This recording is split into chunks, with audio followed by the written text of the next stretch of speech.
네, 자유한국당 나경원 원내대표는 교섭단체 대표 연설을 통해 문재인 정부의 신독재를 경계해야 한다면서 정부 정책 전반을 강력히 비판했습니다. 이에 민주당은 맹목적 비난에 불과하다며 일하는 국회를 만들자는 제안에 답을 내놓으라고 촉구했는데요. 국회 취재기자 연결해 자세한 내용 들어보겠습니다. 구하림 기자. 교섭단체 대표 연설에 나선 한국당 나경원 원내대표는 국민들이 불안의 시대에 살고 있다며 입을 뗐습니다. 자유와 책임의 정치로 극복해야 한다며 정부를 향한 비판을 쏟아내는데요.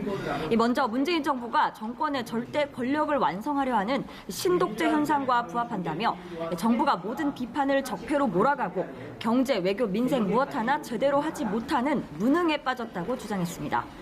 패스트트랙 사태와 관련해서는 패스트트랙 폭거이자 다수의 횡포에 따른 악의 탄생이라고 강도 높게 비판하면서 의회 민주주의가 무너졌다고 밝혔습니다.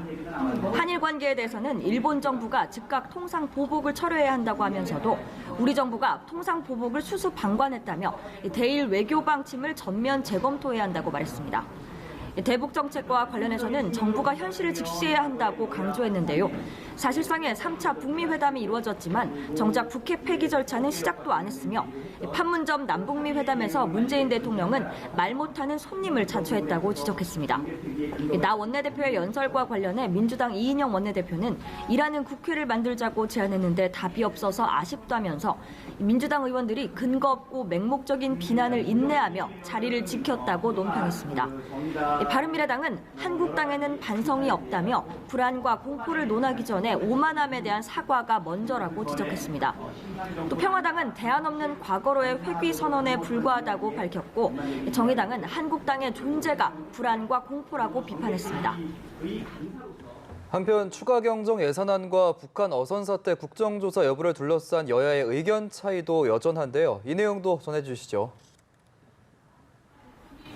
네, 더불어민주당 이인영 원내대표는 추경안이 발목이 잡힌 지 70일이 다 돼간다면서 국민들의 속은 타들어간다고 말했습니다. 국회가 어렵사리 정상화됐지만 추경안 처리 일정 합의를 위한 의사일정 합의가 이루어지지 않고 있는 상황을 비판한 건데요. 이어 상시국회를 담보하는 신사협정을 체결하자며 야당의 긍정적 대답을 기대한다고 전했습니다. 반면 한국당 황교안 대표는 북한 어선 입항 사건과 관련해 어제 이루어진 국방부의 합동 조사 결과 발표를 맹비난했습니다. 꼬리만 잘라내는 면피용 조사였다며 국회 차원의 국정조사가 반드시 필요하다고 주장했습니다. 또 황 대표는 문재인 정부의 무리한 정책이 학교 비정규직 근로자 총파업이라는 사회적 혼란을 유발했다고 말했습니다. 바른미래당 오신환 원내대표는 역시 어제 조사 발표를 언급하며 국방부 결론은 황당하기 짝이 없다고 비판했는데요. 은폐와 조작이 없었다니 국민을 우롱하느냐며 민주당이 국정조사를 즉각 수용해야 한다고 강조했습니다. 한편 민주당은 본회의 직후 의원총회를 열었습니다. 선거제 개편안을 논의하는 정개특위와 사법제도 개혁 법안을 논하는 사개특위 중 어떤 위원장을 선택할지 결정하게 되는데요. 민주당이 정개특위 쪽으로 가닥을 잡은 것으로 알려진 가운데 이렇게 되면 한국당은 사개특위 위원장을 가져가게 됩니다. 국회가 정상화됐지만 패스트트랙을 둘러싼 각 당의 입장차가 여전한 만큼 앞으로의 부침은 적지 않을 것으로 전망됩니다. 지금까지 국회에서 전해드렸습니다.